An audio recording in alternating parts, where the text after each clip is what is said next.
Halo Sobat Potret, selamat datang di Potret Cekrek-cekrek Trending.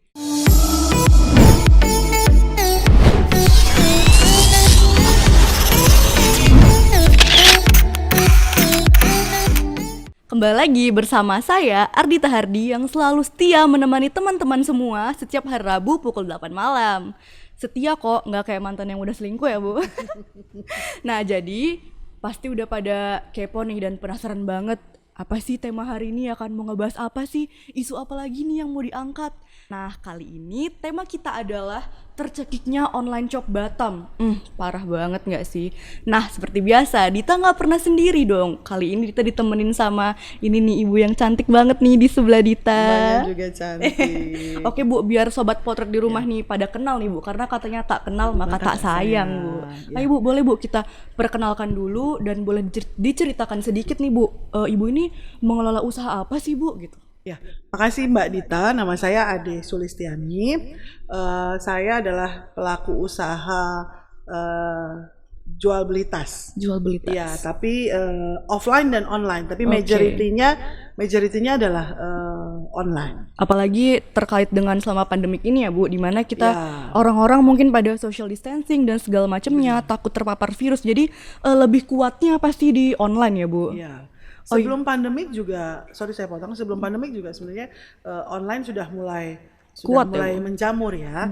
Karena apalagi khususnya masyarakat kita di Indonesia Timur yang mau keluar punya uang banyak, kelapa sawit, juragan kelapa sawit, jualan karet dan sebagainya, punya uang banyak tapi mau beli segala sesuatunya tuh nggak ada. Nah, dengan adanya Online. online ini mereka sangat menguntungkan untuk mereka gitu. Mereka sangat bahagia dengan adanya online ini gitu. Apalagi terlebih lagi ini ya Bu, di tengah kondisi seperti sekarang ini. Oh iya nih Bu, ngomong-ngomong online shop nih Bu, Ibu merintis usaha tas ini ya Bu, itu dari kapan ya Bu? Kalau saya merintis tas ini terus terang baru sekitar 4 bulanan ini. 4 bulan. Ya, itu berawal dari kata orang bijak kan, apa namanya, turn what you love into what you sell. Jadi Mantap kali quote-nya. turn what you love into what you sell. Jadi kalau pacar dijual juga boleh itu. Waduh, jangan dong Bu. Karena kan Bahaya nih ibunya guys. karena kan turn what you love jadi maksudnya mengelola bisnis dari sesuatu yang Oke, kita cintai yang memang kita gitu. cintai. Karena dari dulu saya memang hobi tas, kemudian menemukan jalur, dimudahkan oleh Allah untuk menemukan jalur supplier, importer tas dan sebagainya. Makanya mulai 4 bulan ini saya mulai merintis Fokus di tas ya, Bu. fokus di tas gitu. Semuanya berawal dari hobi ya Bu. Iya. Tapi nih sobat di rumah jangan jual pacarnya ya Bu. Mentang-mentang ini katanya sell what you love gitu ya. Iya. Oh iya nih Bu, terkait dengan online shop pasti berkaitan dengan target pasar juga pengiriman. Sebelumnya Dita mau tahu dulu nih Bu, target pasarnya itu kemana aja sih Bu? Apakah hanya orang Batam atau ada orang-orang tertentu mungkin di luar Batam? Kalau mengharapkan pasar dari Batam aja itu pasti nggak ada yang bisa survive. Oke, nggak cukup ya Bu. Nggak cukup Batam aja atau Kepri aja, itu nggak pasarnya terlalu kecil gitu. Oke. Jadi kita pasti online shop itu pasti targetnya seluruh Indonesia, khususnya itu tadi yang seperti saya sebutkan di awal, itu Indonesia Timur, karena itu memang pangsa pasar yang sangat menjanjikan gitu loh. Berarti Ibu paling jauh nih Bu, sudah ngirim kemana tuh Bu paling jauh? Manokwari, Sorong yang per kilonya sampai 215 ribu per kilonya itu loh. Itu udah sama kayak harga tasnya kayak. Lebih mahal daripada harga tasnya, ongkirnya. Nih Bu, terkait dengan online shop pengiriman. Nah, baru-baru ini Bu, tepatnya pada Januari tahun 2020 itu ada yang namanya PMK, Peraturan Menteri Keuangan Nomor 199. Nah, jadi di sini seperti ada pajaknya kalau kita mau mengirimkan barang keluar dari Batam gitu Bu. Dalam usaha Ibu sendiri nih yang menjual tas di offline juga online ya Bu, apalagi kuatnya kan Bu. Itu terkait dengan kebijakan baru ini, pendapat Ibu bagaimana Bu? Atau dampaknya di usaha Ibu itu bagaimana? Apakah semakin naik atau semakin turun kah gitu Bu? Kalau dampak sih berdampak banget ya Mbak ya. Dampak banget. Ada 2 hal yang utama sebenarnya. Satu adalah besarnya pajak. tasnya itu, yang kedua lamanya pengiriman. Oh, lama. Jadi yang seluruh Indonesia itu nama Batam tuh salah satu yang harum itu karena apa ya, surganya shopping. Surganya Iya, shopping ya. surganya shopping. Orang Jakarta, orang luar semuanya, kalau ke Batam itu pasti cari tas yang branded, cari jam tangan, cari parfum, dan cari HP. Ah ya bener. Ya kan? Itu pasti deh. Itu. Nah, setelah adanya pajak ini, pertama HP dulu nggak boleh. Dulu kan kita HP BM ya, banyak HP ya. BM ya, Bu. Terus HP BM kan udah lama nggak boleh tuh, ya kan? Nah, setelah itu PMK ini, itu jadi nggak apa lagi ya. Orang shopping di sini juga nanti ketika pulangnya kena di bea cukai, kena di mikir-mikir bandara. jadi ya, Bu. Iya, kena di bandara pasti, ya kan? Jadi belinya nggak bisa banyak, paling satu dua Untuk pribadi untuk lah pribadi gitu. aja, gitu. Itu yang apa? Yang terasa banget yaitu pajak dan lamanya pengiriman karena prosedur pemeriksaan di bea cukai gitu. Lalu Bu, berarti dari yang Dita tangkep nih ya Bu, berarti terkait adanya peraturan baru ini bisa dibilang bahwa mempengaruhi omset menjadi turun, benar begitu bukan Bu? Omset pasti bukan omset. Kalau omset kan dari total penjualan ya, tapi margin profitnya, ya kan? Kalau nggak ada pajak, harga tas ini bisa lebih kompetitif. Kita bisa jual lebih murah, maka orang akan beli lebih banyak, ya kan? Omset naik, margin profit juga naik. Kalau ini misalnya karena tadinya nggak ada pajak, mungkin satu bulan satu all shop itu bisa jual 100 buah tas. Tapi karena ada pajak, orang mikir kan? Orang bikin harga pajak aja hampir sama dengan harga Benar. harga tas, ya kan? Orang mikir jadi ya sudah dari tadinya 100 buah mungkin dalam satu bulan itu bisa hanya 50 buah. Jadi Pengurangan drastis iya. ya, Bu. Jadi otomatis omset penjualan turun, profit margin apalagi, ya kan? Karena kita juga mau membebankan pajak ke pelanggan juga nggak mungkin. Pembeli adalah raja gitu Bu. Bukan, nanti jadi nggak kompetitif lagi harganya. Jadi nggak kompetitif lagi karena kan? orang di luar bisa dengan harga murah. Iya, karena all shop di Jakarta, di Surabaya, di Medan, di Makassar itu jual barang yang sama tanpa kena pajak, lebih murah mereka. lebih murah. Jadi jatuhnya mereka lebih murah. Jadi kalau kita bebankan pajak itu, misalnya harga satu tas A ini modalnya misalnya 80.000 gitu ya. Nah, kalau di luar Batam itu bisa jual mungkin 150.000. 150.000 berarti dia untung 70.000 kan? Iya benar. Nah, kalau kita nggak bisa jual 150, bisa jual 150.000, tapi profit margin kita nggak bisa 70.000, karena kita harus bayar pajak. Iya benar. Kalau kita bebankan pajak itu, misalnya pajak itu 50.000, kita bebankan ke customer, itu jadi nggak kompetitif lagi harga tas di Batam gitu loh Mbak. Customer pada lari juga ya, Pasti udah lari Lari. semua tinggal ya all shop Mbak Dita mahal, sebentar skip aja. gitu. Di bawah udah ada all shop Yang lebih murah. yang lebih murah lagi. Di bawah udah ada yang Padahal lebih. mereka nggak tahu kalau kita ini sedang tercekik gitu ya, Iya. Bu. Jadi karena mau pajak. nggak mau, profit margin kita. Ya, tadi yang saya bilang, profit margin yang tadinya 70.000 satu tas, jual 150 gitu ya, 70.000 satu tas, terpaksa hanya tinggal 20.000 Waduh. profit margin, karena 50.000-nya buat bayar pajak. Tapi belum lagi gitu kita untuk membayar admin mungkin ya, Bu. Oh iya, Dan segala macemnya. makanya saya bilang makanya profit margin kita itu jadi turun, karena untuk membebankan pajak ke customer, ke pelanggan itu nggak semudah. Kan orang selalu bilang ya udah lu bebanin aja pajaknya ke customer. Gak bisa, nggak kompetitif sekarang. Bener, Semua orang bisa lihat semuanya, ya kan? Semua orang bisa terpapar dengan segala informasi. Jadi nggak bisa dengan mudah kita naikin harga sembarangan gitu. Ah ini mahal. Ini mahal. Skip gitu. Skip. Apalagi emak-emak kan 1.000 perak pun ditawar. Dihitung ya, ya, Bu. dihitung gitu kan. Ya, jadi itu yang apa namanya? Yang kendala di kita. Belum lagi yang paling kendalanya, sudahlah nanti harganya lebih mahal, beli tas dari Batam, nyampenya lama nih. Saya barusan tuh diterima WA dimaki-maki. Ini Waduh, dimaki-maki customer ini, ya, Bu. Iya, kadang nanti kita akan dituduh sebagai all shop nggak amanah, all shop abal-abal. Padahal bukan kita. Padahal bukan kita. Jadi saya bilang saya sering educate customer, tapi kan mereka kan ada yang mau tahu, ada yang mau paham, ada yang enggak ya. Educate itu dalam arti gini, ibu kalau kita misalnya gini, ibu transfer hari ini pagi, sore itu resi dari ekspedisi itu kita kirim ke ibu nggak bisa tuduh kita penipu karena kita udah langsung kirim. Kecuali kita tidak mengirimkan resi pengiriman dari ekspedisi. Ya tapi sampai sekarang buktinya udah 10 hari gak nyampe. Kita edukasi lagi, di Batam beda Bu, harus bayar pajak. Proses pemeriksaan di bea cukai itu 3-4 hari. Baru nanti setelah lolos X-ray bea cukai, baru nanti gini, mereka gak mau tahu gitu. Padahal itu bukan ranah kita untuk menghandle, tapi seakan-akan ranah kita bisa. gitu. Gak bisa, jadi jual all shop, pedagang all shop di Batam nih udahlah tensi tagihan. Tensi darah tinggi ya Bu. Pala kali, pokoknya pala kali lah kalau orang Medannya. Tensi tagihan, bayar tagihan, tensi bayar pajak, tensi dimarah-marah orang waktu pengiriman lama 7-8 hari kerja. 7-8 hari kerja. Let's say misalnya nih kita libur panjang ya. Terakhir kemarin kita kerja hari Rabu ya.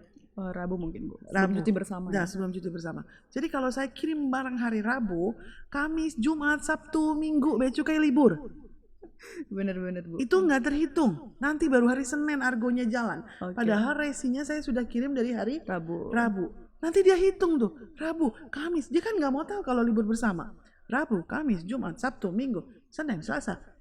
Gak nyampe pokoknya itu barang. Ini kayaknya kita harus ganti tema Bu, bukan all shop Batam tercekik ya, all shop Batam naik tensi ya Bu. Iya banget naik tensinya. Oh iya Bu, katanya nih Bu, tadi kita udah sempet ngobrol-ngobrol dikit ya Bu di belakang. Katanya tuh bukan cuma tas dong Bu yang kena pajak ya. Katanya malah kotak tasnya lebih banyak gitu Bu makan harga. Pokoknya gini, saya sampai kadang ngerasa gini loh. Ini kita nih yang warga di Batam nih apakah masuk negara Republik Indonesia tercinta nggak sih? Atau udah negara baru kali atau ya negara Bu? baru Republik gitu. Batam. Iya, karena mohon maaf, mau ngirim kaos kaki bekas keluar ke saudara saya aja bayar pajak. Waduh. Asisten rumah tangga saya anaknya di kampung minta beli coklat. Banyak, belilah dia habis uangnya itu sampai 700.000 ya. Sampai 700.000. Dengan senangnya dia langsung ke ekspedisi. Apa yang terjadi? Di ekspedisi diminta bayar pajak 400.000. Gila kan? Ya udah dia pulang, dia makan aja tuh. Sangat meresahkan sekali ya berarti. Iya, Bu. gitu loh. Cuma coklat aja, cuma makanan aja kena pajaknya dia sampai 400.000 gitu. Tapi untuk harga pajak untuk kotak sendiri apakah benar gitu Bu? Malah kadang lebih mahal dari tasnya. Karena gini, sekarang trennya itu kan saya kurang paham, belum baca detail untuk pajak ya, tapi yang PMK itu. Tapi yang saya tahu sepatu tekstil yang paling tinggi itu sepatu.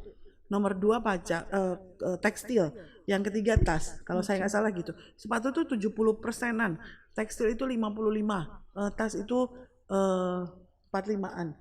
Coba boleh dicek deh. Koreksi saya kalau saya salah. Tapi begitulah yang saya paham ya. Nah, itu tuh sekarang trennya semua ibu-ibu itu entah beli tas, entah beli kotak. Jadi dia akan tanya gini, Bu, saya mau lihat tas brand A yang ada kotaknya, bukan yang kualitas bagus, tapi yang ada kotaknya. Biar gitu. bisa pamer mungkin, Bu. Oh ini kotaknya mungkin, ini merek H, merek C gitu. Mungkin. Nah, jadi kadang harga tas itu cuma 50.000. Tapi dia mau kotak magnet kayak gini, kotak magnet gini nih 100.000. Wadaw, mahalan kotak daripada tasnya ya Bu. Kotak daripada tasnya. Kayak beli kotak gratis tas gitu. Iya. Benar. Jadi total overall kan 150.000. Nah, kalau total overall 150.000, nanti kan ditanya di ekspedisi kan dia nggak detail tas berapa, kotak berapa kan nggak. Tapi pokoknya harga seluruhnya. Kita bilang 150.000 kalilah 40. Karena yang dianggap cuma tasnya gitu ya Bu. Nggak bisa cuma tasnya doang gitu loh. Karena semua kan ada harganya. Tas ada harganya. Dust bag ada harganya. Sertifikat ada harganya. Fake bill ada harganya gitu. Nah, sedangkan ibu-ibu zaman sekarang yang all shop itu mereka maunya walaupun beli tas 100.000 itu maunya semua lengkap dengan gimmick-gimmicknya itu. Entahlah, saya kadang bilang kalau kita makan rendang yang kita cari kan dagingnya, bukan lengkuasnya, bukan serainya, bukan daun salamnya. Benar kan? Yang kita bawa tenteng kemana-mana kan tasnya. Iya benar. bukan kotaknya, bukan ininya. Emang misalnya Mbak Dita bawa tas terus Bawa bilang, kotak juga, ini iya, kotaknya. atau bilang ke saya, Bude, tas saya ada nomor serinya loh di dalam. Kan Nggak gitu ya, iya. Bu. Iya kan, nah tapi itulah yang terjadi di Realitanya. realita all shop itu ya begitulah gitu loh. Jadi kan kita harus mengikuti permintaan pasar. Tapi di satu sisi kita di Batam dihadapkan dengan situasi harus membayar pajak sesuai dengan PMK tadi gitu loh. Tapi mungkin terkait yang kotak tadi, mungkin itu adalah suatu tren gengsi tersendiri mungkin ya Bu, yang ya udah gitu seperti itu gitu ya Bu. Iya mungkin ya, tapi saya nggak tahu. Tapi kalau kita di all shop menyediakan kotak, menyediakan dustbin, Udah lengkap lah bukan, pasti ya Bu. itu bukan masalah. Oke. Yang masalah itu bayar pajak jelas. Bayar pajak, terus udah bayar pajak, waktunya lama gitu. Ekspedisinya ya Bu. Ekspedisinya lama, bukan salah ekspedisi. Karena saya udah tanya di semua ekspedisi, semua merek ekspedisi saya udah tanya. Proses di Bea Cukai itu butuh waktu 3 sampai 4 hari. X-ray di Bea Cukai Oke. aja. Sekedar Belum- X-ray. Iya, sekedar pemeriksaan di Bea Cukai aja. Setelah itu baru dialihkan, kalau lolos katanya baru dialihkan ke ekspedisinya. Belum lagi kalau nggak lolos ya Bu. Belum lah, itu bikin Lebih tensi lagi. bukan tensi lagi, itu udah aduh, itu udah heart attack itu udah. Waduh. Iya. Berarti tolong nih ya buat Bapak Ibu Bea Cukai sekalian yang mungkin nonton ini ya, tolong didengarkan keresahan ibu-ibu all shop Batam. Mungkin kita udah ganti tema ya, bukan all shop tercekik lagi tapi all shop naik tensi ya Bu. Artinya gini, semua bidang. Jadi gini, kalau saya berharap itu peran pemerintah daerah. Kalau bapak-bapak di instansi Bea Cukai kan hanya sebagai pelaksana PMK tadi, ya kan? Itu turunan dari peraturan menteri, ya kan? Turunan dari Menteri Keuangan kalau saya nggak salah ya, dari turunan Menteri Keuangan. Nah, mereka hanya melaksanakan. Nah, yang saya pengen lihat itu adalah action dari pemerintah daerah, baik Pemko maupun BP gitu loh. Kami yang di all shop ini udah nggak ngerepotin pemerintah loh. Saya langsung lihat kamera, appointed langsung ke kamera. Kita udah nggak ngerepotin pemerintah dengan ngemis-ngemis lapangan pekerjaan. Kita malah menciptakan lapangan pekerjaan. Kita hire admin 2-3, belum lagi yang bungkus, belum lagi kurir, ekspedisi juga jalan karena adanya all shop ini. Bener. Tanpa adanya all shop, ekspedisi nggak akan jalan ya Bu. nggak akan jalan, yakin saya. Tanpa adanya all shop nggak akan jalan ekspedisi.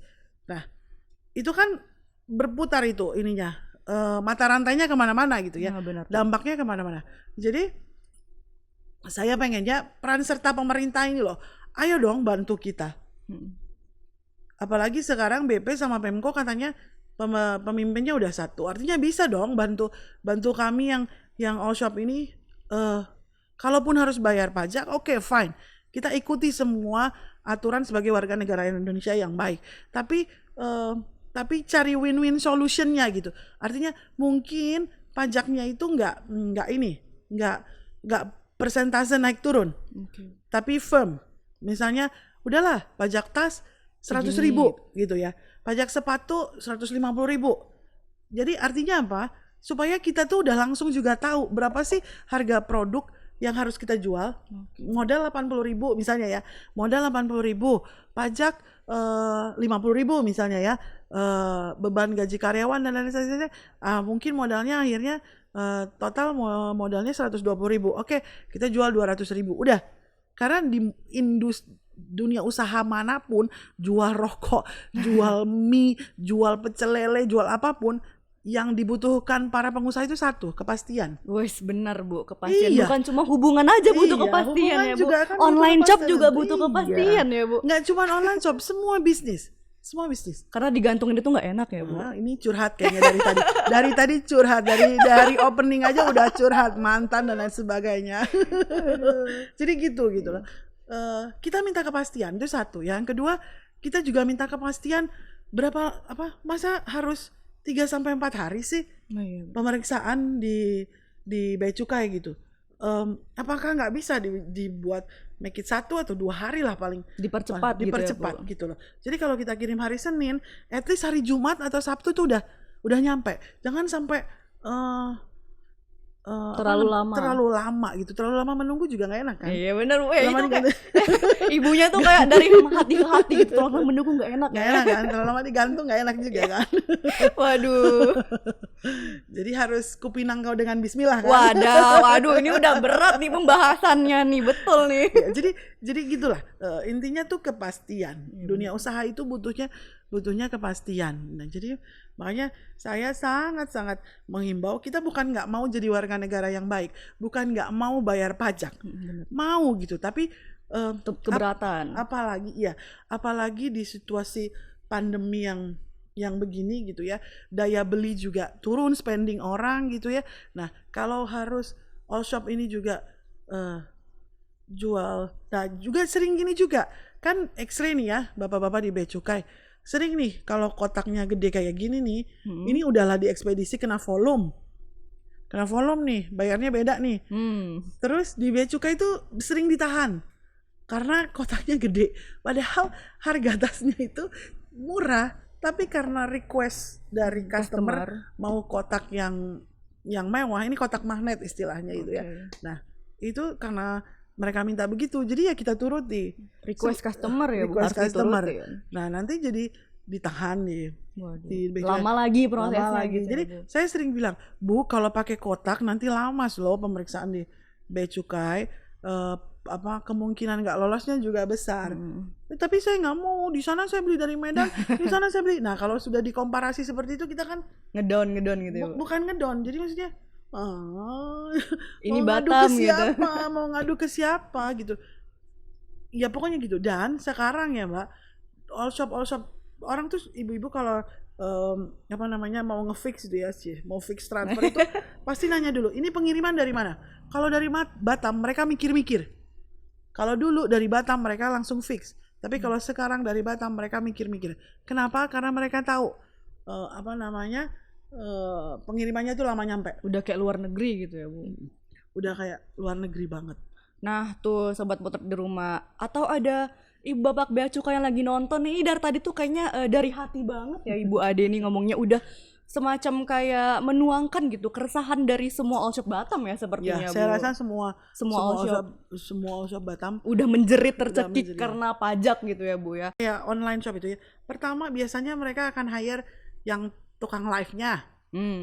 Ya kan? Nggak mungkin juga ownernya atau bosnya atau yang punyanya live terus, ya kan? Capek ya, Bu. Capek kan? Pasti live-nya, adminnya Admin. 1 atau 2, terus kurirnya yang nganter ke ekspedisi, yang nganter keliling Batam. Makanya saya bilang 4-5 tuh nggak kemana satu all shop gitu. Nah jadi untuk pemerintah daerah ya nih, Bu. Please.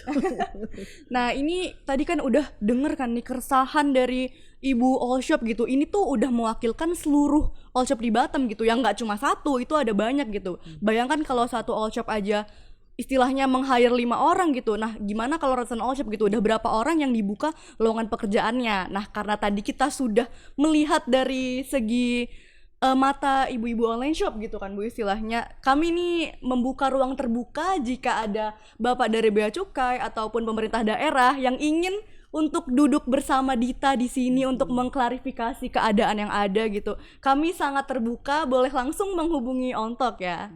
Nah kayaknya dari tadi udah panjang banget ya, Bu. Ini ibunya kayaknya udah perlu minum nih, guys. Kita harus kasih waktu dulu buat ibunya nih. Nah sekian nih untuk topik kita hari ini. Gimana? Seru banget kan? Ini kayaknya yang nonton udah ikutan emosi nih kayaknya ya, Bu ya. Oke, Dita cukupkan untuk hari ini. Jangan lupa dong pastinya ya, Bu, like, komen, dan subscribe. Terima kasih, sampai jumpa lagi.